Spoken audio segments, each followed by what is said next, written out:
আসসালামু আলাইকুম। সংবাদে আপনাদের সবাইকে স্বাগত জানাচ্ছি। আমি ফিরোজ তোহা। শুরুতেই সংবাদ শিরোনাম। বাংলাদেশের সর্বশেষ গুরুত্বপূর্ণ আপডেট সংবাদে আপনাকে স্বাগত। শুরুতেই সংবাদ শিরোনাম, পরে বিস্তারিত। প্রথমে জানাবো আমাদের হাতে থাকা সর্বশেষ গুরুত্বপূর্ণ সবথেকে তাজা আপডেট সংবাদ। আন্দোলনের মুখে বন্ধ আইআইইউসি। আন্দোলনের মুখে চট্টগ্রাম আন্তর্জাতিক ইসলামিক বিশ্ববিদ্যালয় আইআইইউসি বন্ধ ঘোষণা করেছে কর্তৃপক্ষ। এদিকে বিশ্ববিদ্যালয় বন্ধ ঘোষণায় ক্ষোভ প্রকাশ করেছেন শিক্ষার্থীরা। আজ বিশ্ববিদ্যালয় প্রক্টর মোস্তফা মনির চৌধুরী বিষয়টি নিশ্চিত করেছেন।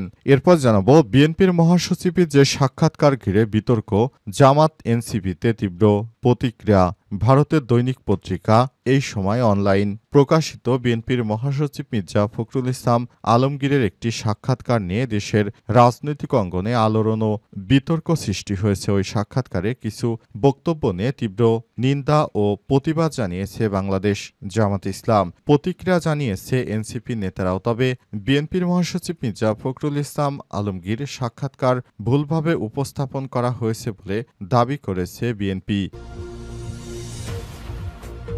এদিকে আশুলিয়ায় বন্ধ কারখানা খুলে দেওয়ার দাবিতে সড়ক অবরোধ, পুলিশের লাঠিচার্জ। শিল্পাঞ্চল আশুলিয়ায় বন্ধ থাকা কারখানা খুলে দেওয়া সহ বকেয়া বেতন ও পাওনাদি পরিশোধের দাবিতে সড়ক অবরোধ করে বিক্ষোভ করছেন নাসা গ্রুপের শ্রমিকরা। এতে সড়কে যান চলাচল বন্ধ হয়ে যায়। এরপর প্রশাসনের কর্মকর্তারা লাঠিচার্জ করে শ্রমিকদের ওই এলাকা ছাড়া করে।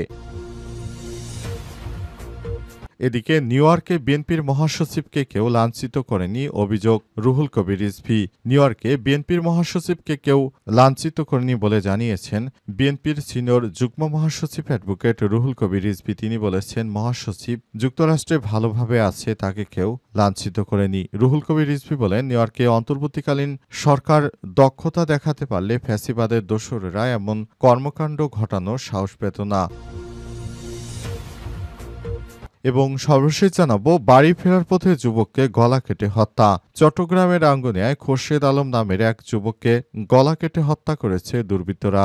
উপজেলার লালানগড় ইউনিয়নের ঘাগড়া খিলমোগল এলাকায় এই ঘটনা ঘটে। নিহত খোরশেদ আলম ২৮ লালনগড় ইউনিয়নের ঘাগড়া খিলমোগল তালুকদার পাড়ার বাসিন্দা আব্দুল খালেকের ছেলে। তিনি পেশায় রাজমিস্ত্রি ছিলেন। প্রিয় দর্শক, এতক্ষণ শুনছিলেন সংবাদ শিরোনাম, এবারে বিস্তারিত।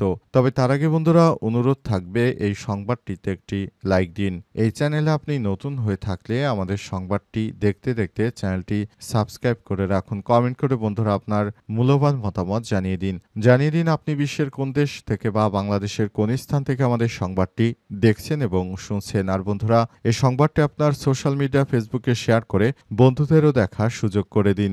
এবারে বিস্তারিত। আন্দোলনের মুখে বন্ধ আইআইইউসি। আন্দোলনের মুখে চট্টগ্রামের আন্তর্জাতিক ইসলামিক বিশ্ববিদ্যালয় বন্ধ করেছে কর্তৃপক্ষ। এদিকে বিশ্ববিদ্যালয় বন্ধ করায় ক্ষোভ প্রকাশ করেছেন শিক্ষার্থীরা। বুধবার ২৪শে সেপ্টেম্বর দুপুর ১২টার দিকে বিশ্ববিদ্যালয় প্রক্টর মোহাম্মদ মুনির চৌধুরী বিষয়টি নিশ্চিত করেন। আন্দোলনকারী শিক্ষার্থী সূত্র থেকে জানা গেছে, আন্তর্জাতিক ইসলামিক বিশ্ববিদ্যালয় শিক্ষার্থীরা গত রোববার থেকে ১৫ দফা দাবি আদায়ে আন্দোলন শুরু করে। দাবি পেশ করার পর তারা মঙ্গলবার রাতের মধ্যে এ বিষয়ে একটি রোডম্যাপ দাবি করে কর্তৃপক্ষের কাছে। উল্লেখযোগ্য দাবিগুলো হল লেট ফি বাতিল করা, প্রয়োজনীয় ব্যবস্থা গ্রহণ করা, প্রয়োজনীয় ল্যাব স্থাপন করা, হলরুম থেকে ক্লাসরুম সরিয়ে নেওয়া, সব সেমিস্টারে ইমপ্রুভমেন্ট সুযোগ দেয়া, পরিবহনের আধুনিকায়ন করা এবং মেডিকেল সংস্কার করা। এ বিষয়ে মঙ্গলবার রোডম্যাপ দাবি করলে কর্তৃপক্ষ একটি রোডম্যাপও দেন, কিন্তু শিক্ষার্থীদের তা পছন্দ না হয় রাতে ঘোষণা দেন বুধবার থেকে বিশ্ববিদ্যালয় কমপ্লিট শাটডাউন থাকবে এবং শিক্ষার্থীরা ক্যাম্পাসে অবস্থান করবেন।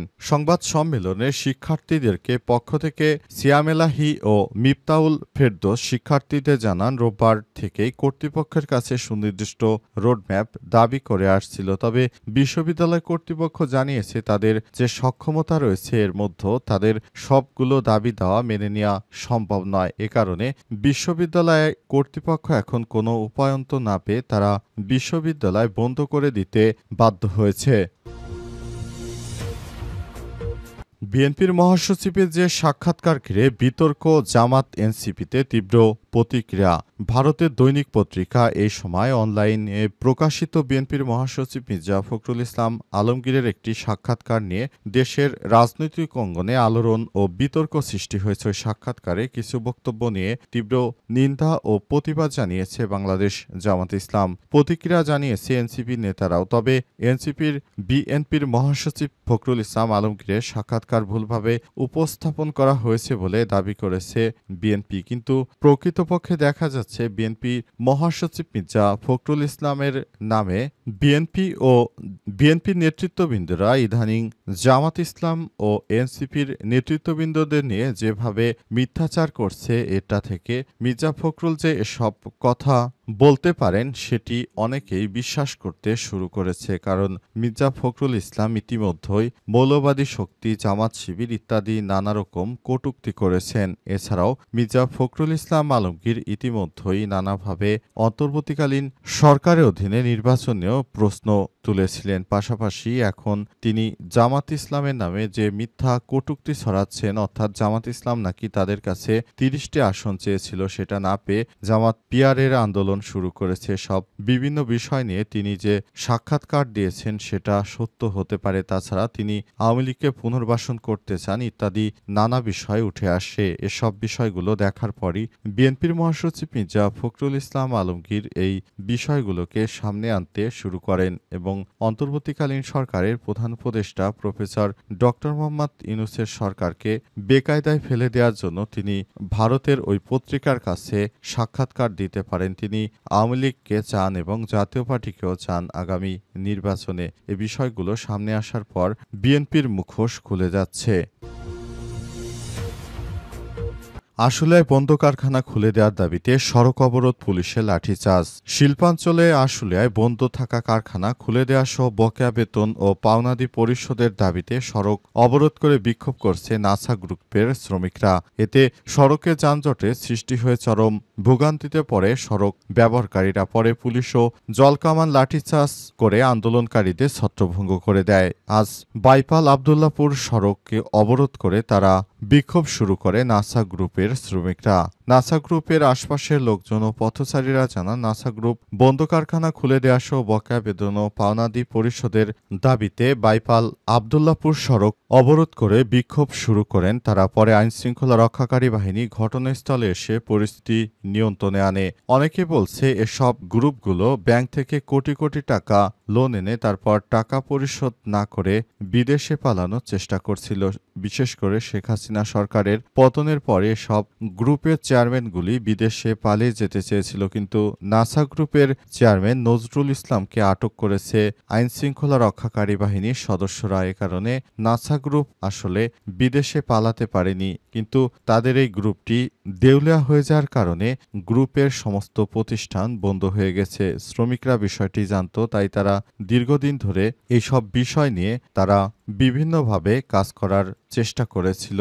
অন্তর্বর্তীকালীন সরকারের প্রধান উপদেষ্টা অনেক শ্রমিকই ইতিমধ্যে বিভিন্ন জায়গা কাজ খুঁজে পাওয়ার জন্য সহায়তা করেছে। পাশাপাশি শ্রমিকদেরকে অনেক ক্ষেত্রেই আর্থিক সহায়তা দেওয়া হয়েছে প্রত্যেক মাসে। তারপরও তারা নতুন করে আবার বিশৃঙ্খল পরিস্থিতি তৈরি করতে চায়। এ কারণে প্রশাসনের কর্মকর্তারা তাদেরকে মাঠে দাঁড়াতে দেয়নি।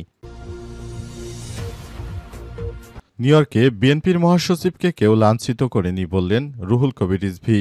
নিউ ইয়র্কে বিএনপির মহাসচিব মির্জা ফখরুল ইসলাম আলমগীরকে কেউ লাঞ্ছিত করেননি বলে দাবি করেছে দলটির সিনিয়র যুগ্ম মহাসচিব অ্যাডভোকেট রুহুল কবির রিজভী। তিনি বলেছেন, নিউ ইয়র্কে বিএনপির মহাসচিবকে কেউ লাঞ্ছিত করেনি, তাকে নিয়ে নানা অপপ্রচার শুরু হয়েছে, সবকিছু মিথ্যা ও ভিত্তিহীন। আজ নবনির্বাচিত পিরোজপুর জেলা বিএনপির নেতাদের সঙ্গে রাজধানীর সংসদ ভবনের শহীদ রাষ্ট্রপতি জিয়াউর রহমানের সমাধিতে শ্রদ্ধা জানানোর সময় সব কথা বলেছেন রুহুল কবির রিজভী। তিনি বলেছেন, নেতাকর্মীদের প্রস্তুত থাকতে হবে যাতে করে দেশে আর কখনোই ফ্যাসিবাদ ফেরত না আসে। ফ্যাসিবাদকে সমূলে উৎপাটন করতে হবে। ফ্যাসিবাদ এদেশের মাটিতে যেন কখনোই ফিরে আসতে না পারে, সেজন্য আমরা সবসময় সতর্ক অবস্থানে রয়েছি। ফ্যাসিবাদীর জননী শেখ হাসিনা বর্তমান ভারতে পলাতক, নানাভাবে ষড়যন্ত্র করছে দেশটাকে অস্থিতিশীল করার জন্য। শেখ হাসিনার ফাঁদে কেউ পা দেবেন না। আমাদের মহাসচিব বিএনপির মহাসচিব মির্জা ফখরুল ইসলাম আলমগীরকে নিয়ে ভারতের একটি পত্রিকা যে